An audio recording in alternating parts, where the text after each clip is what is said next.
नमस्ते नमस्ते आदाबर्स है। एक बार फिर आपका नो सास नो बहू चैनल में स्वागत है।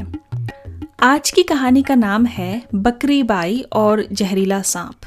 बकरी बाई की एक कहानी और उसका इंट्रोडक्शन तो हम पहले ही दे चुके हैं, और अगर आपने वो वाली कहानी नहीं सुनी है तो मैं यहाँ पर एक लिंक डाल दूँगी वीडियो पे, ताकि आप वो वाली कहानी देख लें जिसमें कि हमने बताया है कि बकरी बाई कौन थी और कैसी थी।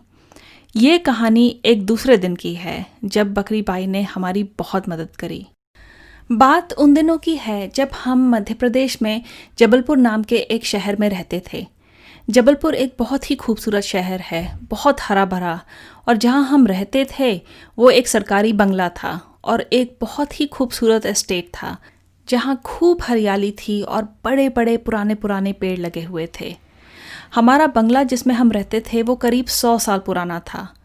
अकेला बना बंगला था और बड़े बड़े पेड़ों से घिरा पड़ा था। पीपल, नीम, आम के ऊंचे ऊंचे पेड़ हमारे चारों ओर थे। ब्रिटिश टाइम में बनाए हुए हमारे घर की दीवारें बहुत मोटी मोटी थीं और छत बहुत ही ऊंची थी। छत जो थी वो खपरेल की थी और अंदर एक फॉल्स सीलिंग लगी हुई थी। घर में कमरे बहुत सारे नहीं थे, लेकिन जो थे वो इतने बड़े थे कि 20-25 लोग आराम से बैठकर कोई पिक्चर देख लें।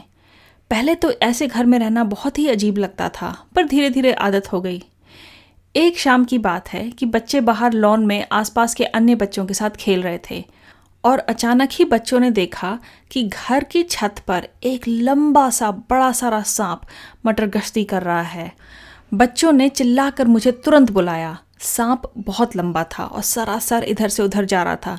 मुझे लग रहा था कि वो कम से कम 12-15 या हो सकता है कि 20 फुट लंबा था। मेरे देखते देखते सांप जी छत की खपरेल के बीच गायब हो गए। अब इसके तुरंत बाद मेरा मानसिक तनाव हदें पार करने लगा, क्योंकि एक तो पति महाशय 1 महीने के लंबे कोर्स पे दूसरे शहर गए हुए थे, दूसरा रंग देख के मुझे लग रहा था कि सांप खासा जहरीला है, और तीसरा पुराना घर था और उसकी सीलिंग जगह जगह टूटी भी हुई थी। यानी सांप महोदय किसी भी समय अंदर कमरे में पदार्पण कर सकते थे। ये उनकी इच्छा पर निर्भर करता था। अब क्या करें, रात को तो कुछ हो नहीं सकता था। बच्चे बहुत छोटे थे, वो तो सो गए, पर मैंने पूरी रात जाग कर गुजारी। घर की सारी बत्तियां जला के रखीं। उस समय यही लगा कि हो सकता है कि अगर बत्तियां घर में हों और रोशनी हो तो सांप हो सकता है अंदर ना आए।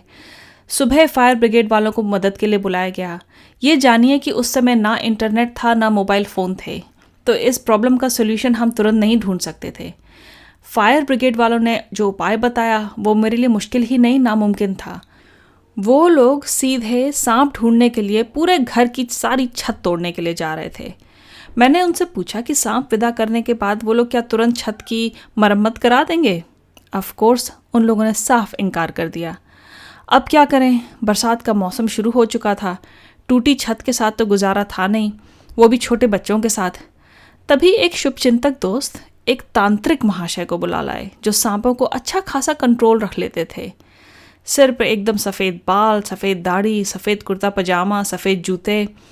उनकी पर्सनालिटी देखकर तो मुझे लगा कि हाँ, ये ज़रूर छू मंतर से सांप को वश में करके कहीं और भाग जाने का आदेश दे देंगे। उन्होंने तुरंत ही अपने झकाझक सफ़ेद कुर्ते की जेब से कुछ चने निकालकर घर की दीवार के पास ज़मीन में गाड़ दिए, और फिर बहुत अथॉरिटी के साथ कहा, बेटी, अब सांप यहाँ रह नहीं सकता। अब तुम्हारे घर के आसपास इस प्रकार के जीव नहीं आएंगे। मैंने पूरे घर को बांध दिया है। वो तुरंत ड्रामेटिक तरह से मुड़े और वापस चल दिए। हम भी खुश कि चलो राहत की सांस, सांप नहीं आएगा। आगे क्या हुआ वो तो आप जानते ही होंगे। शाम को फिर से सांप दिखने लगा। वो अभी भी छत और फॉल सीलिंग के बीच में था।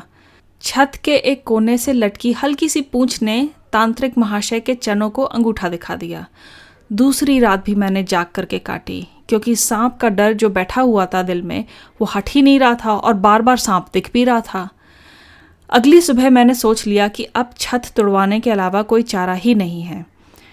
तभी गेट पर मेरी दोस्त बकरी बाई अपनी बकरियों के साथ आकर बैठ गई। हमेशा की तरह मैंने उसको चाय दी और अपने लटके मुंह का कारण बताया। उसने तुरंत कहा, अरे बिटिया, इनमें इतना परेशान होने की क्या बात है? कमरे में धुआं करो, सांप तुरंत भागे जाब। हम लोगन तो इसी तरह अपनी झोपड़िया से जीव जनावर भगात हैं। उस समय मुझे बकरी बाई का झुर्रियों से भरा हुआ, बगैर दांतों वाला, बिखरे बालों वाला चेहरा दुनिया का सबसे खूबसूरत चेहरा नज़र आ रहा था। बकरी बाई खूब आराम से अपनी खूब सारी शक्कर वाली चाय पी रही थी और शायद मेरे बारे में यही सोच रही थी कि इनको देखो, एक सांप के कारण ये 2 दिन से सोई नहीं है। मैंने तुरंत कुछ लोगों को लगातार छत निहारने को कहा और घर के अंदर कमरे में जाकर अंदर खूब धुआं किया।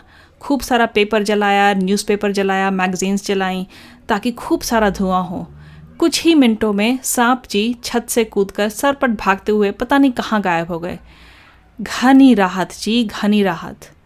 वो जो कहावत है कि जो काम तलवार नहीं कर सकती वो एक सुई कर सकती है, पर उसके लिए हमें सुई के महत्व को अच्छे से मानना पड़ेगा। कैसी लगी आज की कहानी? अगर आपको इस तरह की कहानियाँ पसंद आ रही हैं तो हमारे चैनल को ज़रूर से सब्सक्राइब करें और अपने कमेंट और लाइक्स भेजना ना भूलें। उससे हमारा उत्साह पूरी तरह बना रहता है। अगली बार फिर मिलते हैं, तब तक अपना खूब ध्यान रखिए।